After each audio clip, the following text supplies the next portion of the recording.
things have happened in Pakistan-occupied Jammu and Kashmir, which I'll call PoK. There is a lot of anger against the local bureaucracy and the local elite, expressing their anger quite openly. And in the last 1 week, what we saw was a mass uprising of sorts. Ultimately, the Pakistani state was forced to go on its knees, that while you are taxing us, you are not giving us representation. While this has happened in PoK, there's an election taking place in India, that there is a certain amount of commitment from the Indian leadership on this particular issue. But war is a very expensive business. It's not going to be easy, despite the fact that Pakistan is in deep trouble. The second option is that there is a massive uprising, another Bangladesh kind of situation which happens in PoK. That could pit us against the Chinese. And in any case, if there is a war with Pakistan, then we cannot entirely rule out a two-front war. At a time when India is ready to take off economically, a war at this stage will be devastating for the Indian economy. It sets us back. One option is that there is a political and economic collapse in Pakistan. Ensure that the entire discourse around this issue is on the terms that India dictates.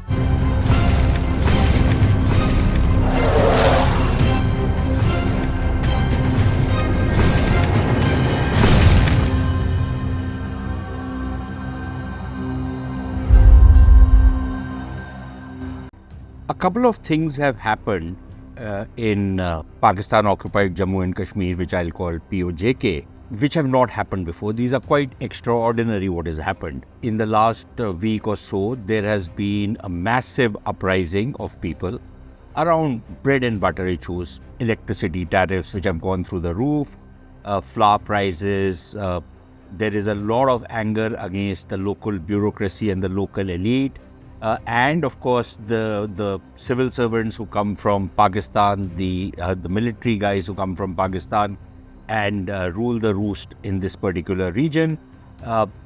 And people who have tolerated this for very long, for many decades, are now expressing their anger quite openly. And in the last 1 week, what we saw was a mass uprising of sorts. Now, there have been incidents in the past, but very localized, where people have come out in protest. But the scale, the spread and the intensity, the ferocity of what was witnessed over the last week or so is quite unparalleled. Now, frankly, it took the Pakistanis by surprise. It took everybody by surprise, because this was repressed anger which was bursting out in the open. Ultimately, the Pakistani state was forced to go on its knees. Most of the demands are at least have been met on paper. The Pakistan Prime Minister went out there, announced some subsidies to ensure that power prices are brought down. But there are going to be outstanding issues which will be negotiated. Now, the remarkable thing of what happened during these protests was that this was a people's protest. This was not a political party or a bunch of political parties which had organized these protests. These were purely people, civil society activists, political activists.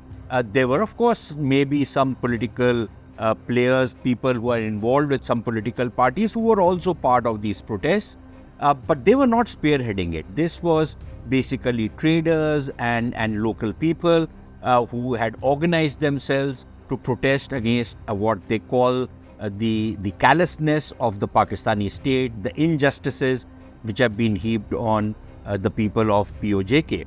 What is very clear is that there is a huge amount of resentment.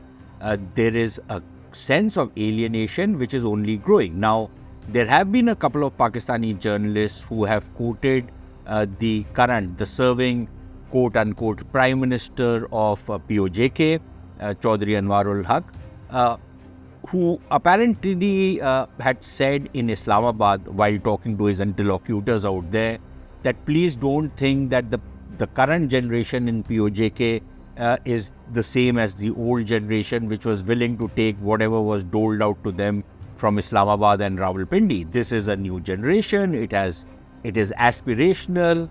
It has a lot of angst. uh, and uh, and the old bonds which had kind of tied the people of POJK with the people of Pakistan are no longer there.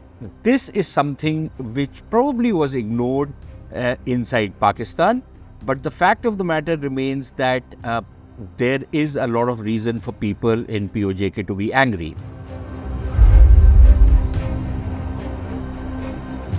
Number one, there is virtually no development which has taken place. The two big towns of POJK, one is Mirpur, which owes its prosperity to basically a money order economy. Most of the people were displaced in this region. Many of them are in the UK. All those flag waving guys which you see, most of them are on dole anyways, in the UK as well. They don't do any work.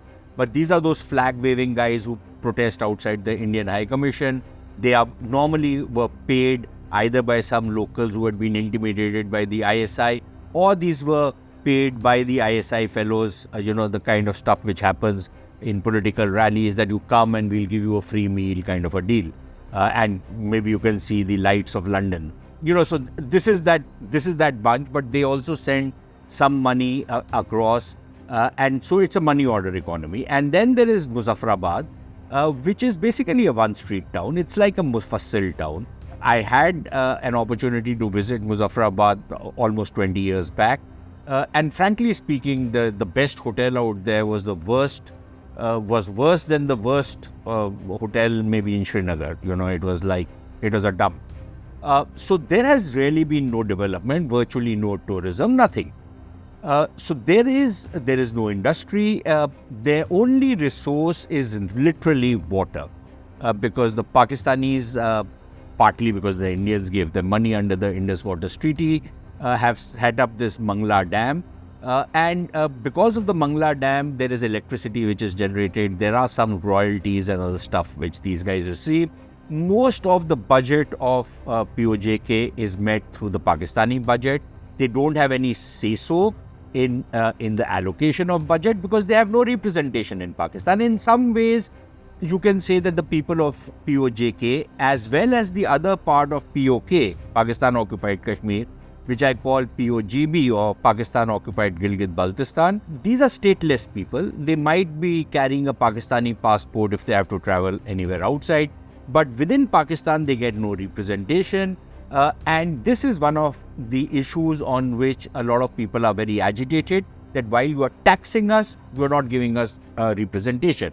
Now that this is that old debate of democracy, that no taxation without representation. So that has also started coming out. Now, the real trigger has been the massive economic downturn which has taken place in Pakistan. Now, Pakistan was subsidizing these people. The electricity tariffs which these guys were paying in POJK was basically a fraction of what Pakistanis otherwise had to pay. But that changed sometime last year, and there was this massive agitation which built up because these guys were supposed to pay or were paying a pittance, something like at the maximum slab or something like 5 or 6 rupees, while in Pakistan people are paying something like 60 rupees per unit of electricity. So there was that factor. There was this issue that subsidies which were given on flour had been taken away or had been cut down, and flour prices had increased. There were shortages, there were riots. All kinds of things have happened over the last 1 year. So this movement has been building up, and finally it erupted. The other problem which many of the people are very resentful about is the Punjabi high-handedness. The Punjabis of Pakistan come and rule the roost out here. Their bureaucracy comes. A captain and major will order elected politicians around. Well, you call them elected, but technically everybody knows what elections mean in Pakistan. But even then, captains and majors order them, slap them around. So there is that feeling of resentment which is growing, and there is also a identity factor. A lot of us who have traveled to Jammu and Kashmir, especially in the 70s and 80s, used to be very incensed when, people in Kashmir would say, "Aap Hindustan se aaye ho." And frankly, this is something which I've heard even in POJK, where that is how they address the Pakistanis, that hum Kashmiri hain, you are Pakistanis. So they have this huge identity issue as well. So it was a bunch of things which had kind of jumbled up together and which led to the kind of insurrection we saw. Now, while this insurrection has taken place, it's been calmed for now, but we know for a fact that the sense of disaffection is only growing. And this is not just limited to the Pakistan-occupied Kashmir. This is in other peripheral areas of Pakistan as well. We know Balochistan has been extremely restive for the last at least 20 years, actually for 70 years, but over the last 20 odd years, there's a massive insurgency which is underway out there. We know that in Khyber Pakhtunkhwa and the Pashtun belt, there is a lot of resentment. So this is like the entire peripheral areas under the control of Pakistan, those are bubbling with resentment.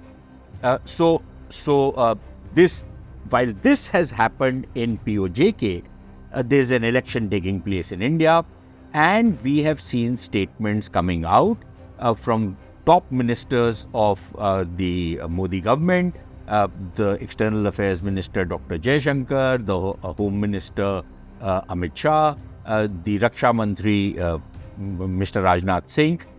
Statements have come out on PoK and how this government is committed to reuniting the erstwhile state of Jammu and Kashmir and getting back or vacating the illegal occupation by Pakistan of a portion of India, which we call Pakistan-occupied Kashmir. So there is that, you can call it election rhetoric if you will, but the consistency with which that issue is being raised suggests that there is something much more, that there is a certain amount of commitment from the Indian leadership on this particular issue. So these statements have come out, and very instructively, one of the statements, and in fact it's been made by the External Affairs Minister, also by the Home Minister, is that there will be a time, people never expected India to initiate constitutional reforms in Jammu and Kashmir and defang the Article 370, make it redundant. And nobody expected it. So even if nobody expects India to do something about PoK right now, don't be surprised if something was to happen. Now, this is literally rattling the cage. At one level, it is certainly raising a lot of expectations in India. And many Indians are constantly asking the government that, when are we going to get back PoK, as though it's something you go into the market and buy. And I'll come to that in a bit. There is a sense of expectation which is growing, which could catch the government in a commitment trap going forward. Nevertheless, I think they are committed and they could pull up surprise.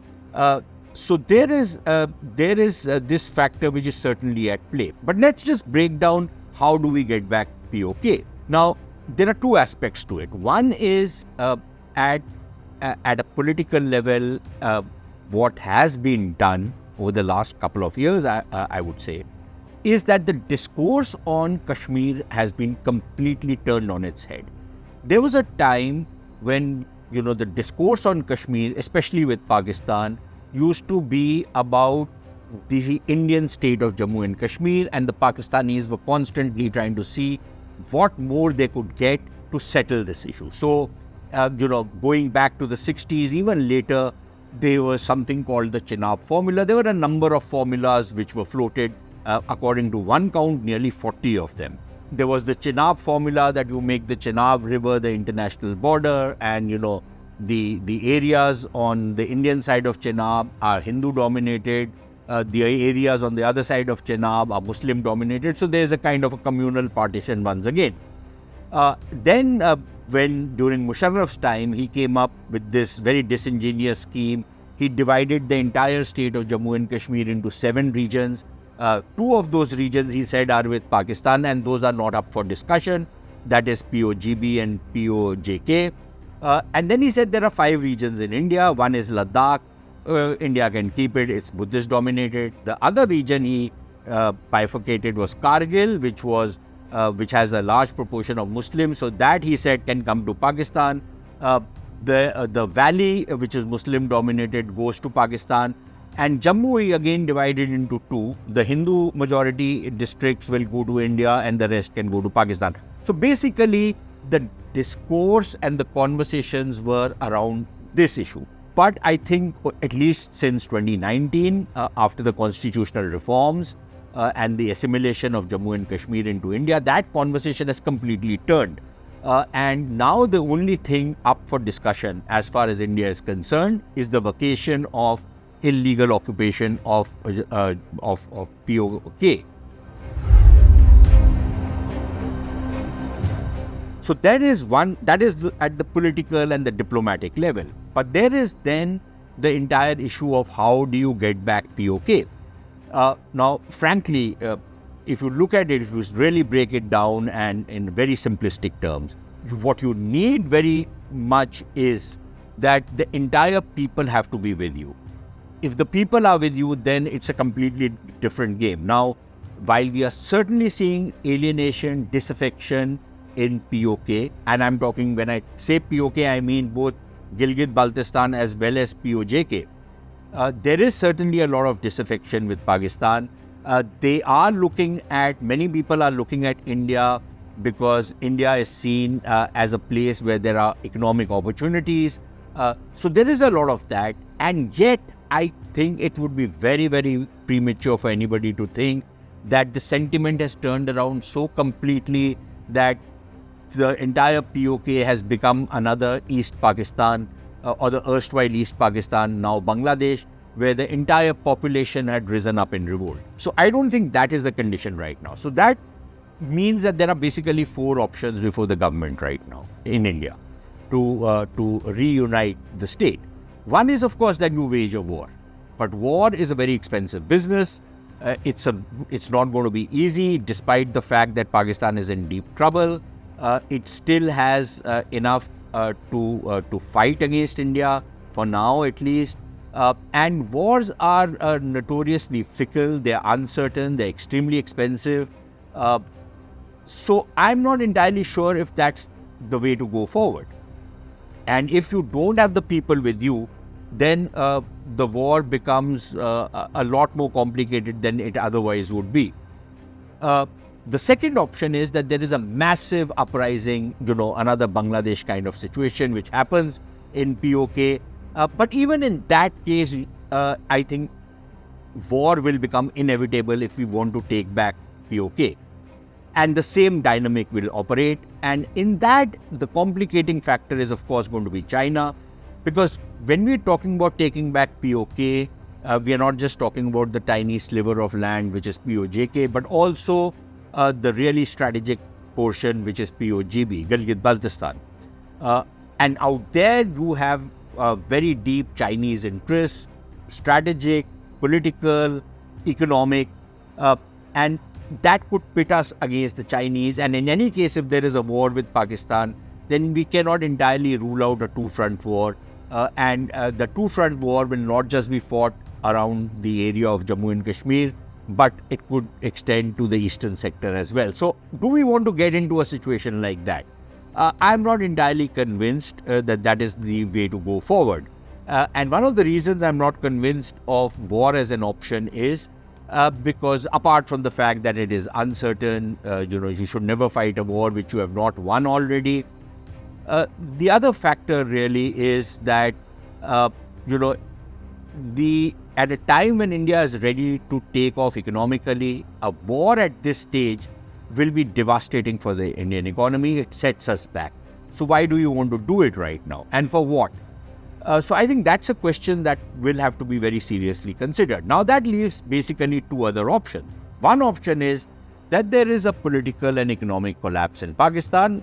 Cannot entirely be ruled out, is a bit of a stretch at this point in time. But if something like that was to happen, Pakistan was to implode, then I think an opportunity would certainly present itself to India. where it would be relatively costless, not entirely, but relatively costless. So that is one option. And probably the last option is, again, a bit of a stretch, is what I call the Gulab Singh formula. The British, in a sense, sold Jammu and Kashmir to Raja Gulab Singh, and maybe the Pakistanis, could do something similar. Some kind of an arrangement can be worked out. Again, like I said, it's probably too much of a stretch. But apart from these four, I don't see any other way that we can get it back. So my basic point is that we cannot afford to have a very cavalier attitude on issues like war. We have to consider the China factor, and we have to consider the nuclear factor. For Pakistan, control over PoK is in some ways very critical at this point in time, and critical enough to violate the nuclear thresholds of Pakistan. Again, I know a lot of people will push back on this, and I would welcome it, but that's my assessment of the situation. So one is that we cannot afford to have a very cavalier attitude on this issue. And the best thing for India to do is now keep pushing this issue, ensure that the entire discourse around this issue is on the terms that India dictates. It cannot be on the terms that Pakistan dictates. And finally, and most importantly, bide your time. Wait for the opportunity when the map of India can be completed in the way it should be. But don't take any precipitate action, because the impact, the repercussions of that, could be something which we might not have bargained for. So it is better to wait, watch, keep pushing for what our claim is, but not take any precipitate action until and unless we are absolutely sure that that is a gamble that will work. Like perhaps this government was when the constitutional reforms in Jammu and Kashmir were brought in 2019. There will always be an element of risk, and this is a government which is given to taking some calculated risks. But there is a difference between taking a calculated risk and being foolhardy, and I'm sure the people in power understand that difference.